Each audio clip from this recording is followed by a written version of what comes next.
Mummy जी, चाय ले लीजिए। अरे कल मुही, तेरे हाथों से तो चाय पीते हुए भी डर लगता है, कहीं इससे तेरा रंग मुझ पर ना चढ़ जाए। अगर इन्हें इतनी ही शर्म होती तो मेरे इतने हैंडसम भाई को इस तरह फंसाती नहीं। बानी और शिवम की लव मैरिज हुई है। बानी के ससुराल में उसकी ननद और सास हैं, जिन्हें अपने गोरे रंग पर बहुत गुरूर होता है, जिस वजह से वो बानी को सिर्फ उसके सांवले रंग की वजह से नापसंद करती है और हमेशा उसे ताने सुनाती रहती हैं। बानी उनकी सभी जली कटी बातें सुनकर चुपचाप वहां से चली जाती है।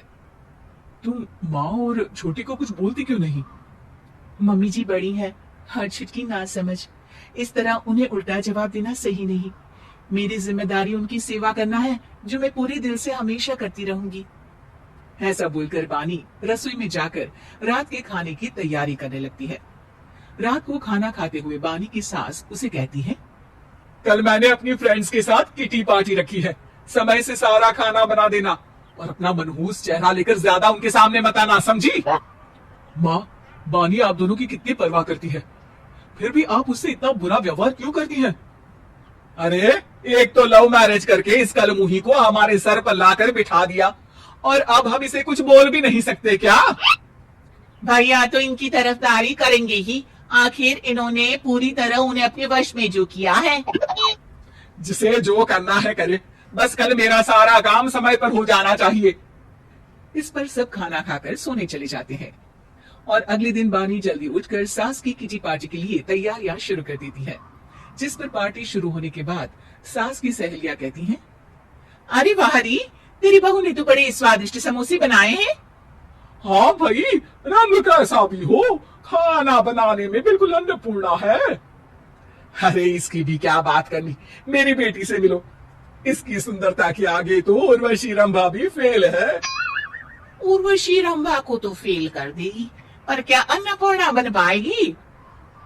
अरे इसे काम करने की क्या जरूरत, उसके लिए बानी है तो, और मैं तो इसकी शादी भी किसी नौकर चाकर वाले घर में ही करूंगी।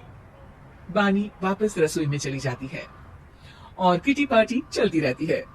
उसी रात को बानी की सास गुस्से में चिल्लाते हुए अपने कमरे से बाहर निकल कर आती है। हाय रे, चोरी हो गई, मेरे पैसे, पक्का पक्का इस कलमुही की वजह से हुआ है ये सब। अरे क्या हुआ माँ, कौन सा आसमान टूट गया? अरे आसमान तो उसी दिन टूट गया था जब तू इस कलमुही से शादी करके इसे घर में ले आया था। खुद तो आई ही, अपने साथ साथ मनहूसियत का काला साया भी मेरे घर ले आई। अरे हुआ क्या माँ? अरे मेरी तिजोरी में रखे पैसे कहीं गायब हो गए, सुबह ही देखा, अरे यहीं रखे थे। क्या आप मुझ पर चोरी का इल्जाम लगा रही हैं? अरे काली बिल्ली पर भी क्या कोई मनहूसियत का इल्जाम लगाता है? ऐसा बोलकर बानी की सास वहां से चली जाती है, जिसके बाद शिवम और बानी बात करने लगते हैं। देखो, मम्मी की बात का बुरा मत मानना, वो बस परेशान है ना, इसलिए कुछ भी बोल गई। वो परेशान नहीं, मुझसे नफरत की वजह से ऐसा बोलकर गई है।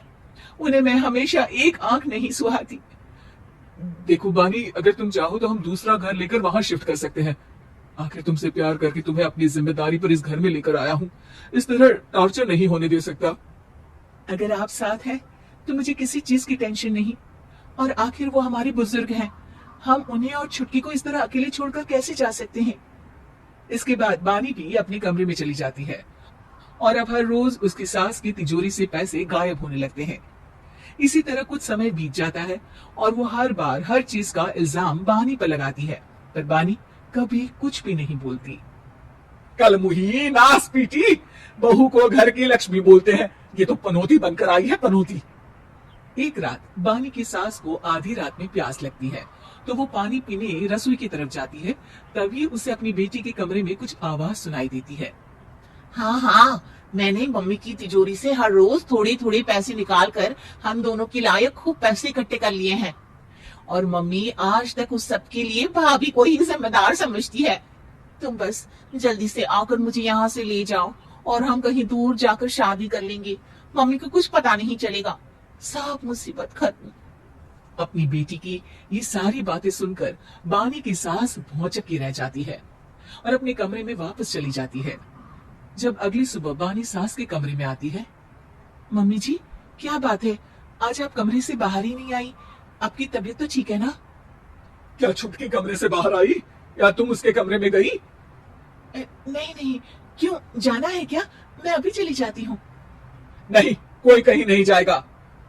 इस पर वो बानी को साथ लेकर कमरे से बाहर आती है, जहाँ शिवम भी होता है। वहां उसकी सास बोलती है, छुटकी मेरी तिजोरी के सारे पैसे लेकर अपनी माँ के बारे में कोई ख्याल करे बिना किसी लड़के के साथ घर छोड़कर चली गई। और बहू, तुमने मुझ जैसी सास की सेवा करने के लिए अपने ही पति के साथ दूसरे घर जाने से मना कर दिया। मैंने हमेशा तुम्हारा रंग देखा, अच्छा ही नहीं, जो मेरी सबसे बड़ी गलती है। मुझे माफ कर दे बेटा। और इसके बाद बानी की सास कभी अपनी बहू की तारीफ करते थकी नहीं।